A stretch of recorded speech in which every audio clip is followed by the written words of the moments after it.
Today is Saturday, March 14, 2026. Very early in the morning, my hand began writing things as if they were being dictated by an invisible force.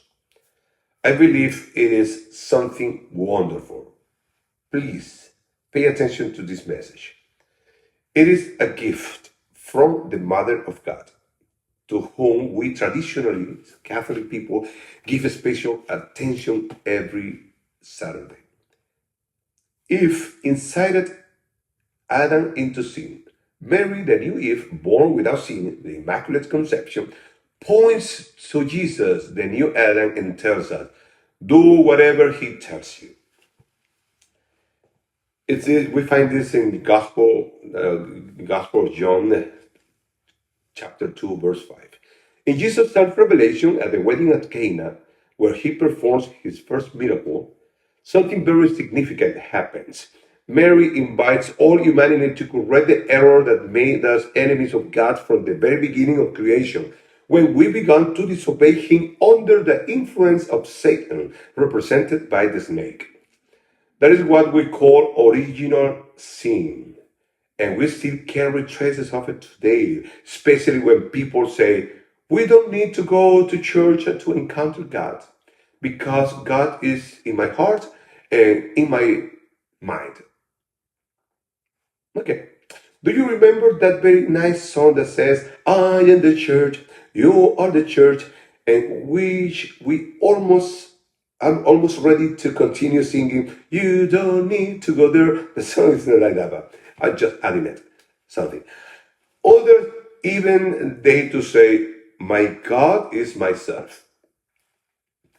The prophecy, a woman will crush your head, which we read in the Proto-Evangelium, Genesis 3:15, begins to unfold precisely from that moment at Jesus' first miracle.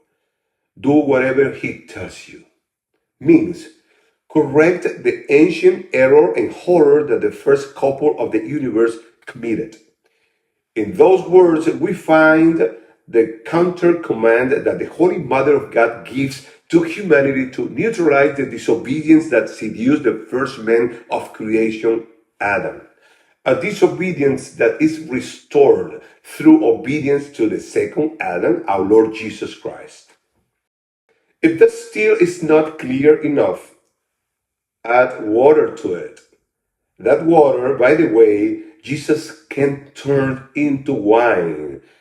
And as if that were not enough, that wine can become his own blood. It may sound strange, even grotesque to non-Catholic, but we drink it every day if we wish at daily Mass, and especially at Sunday's Masses. If in your parish communion is given only under the form of bread, don't worry. That small piece of bread contains the body, blood, soul, and divinity of our Lord Jesus Christ. Call us crazy if you want, but that is what we believe so strongly that we would be willing to die for that truth if necessary. We are receiving more than enough signs from Mary, the new Eve, and from Jesus, the second Adam.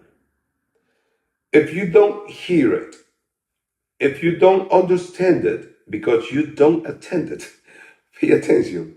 You don't pay attention. If doesn't matter to you, that's fine.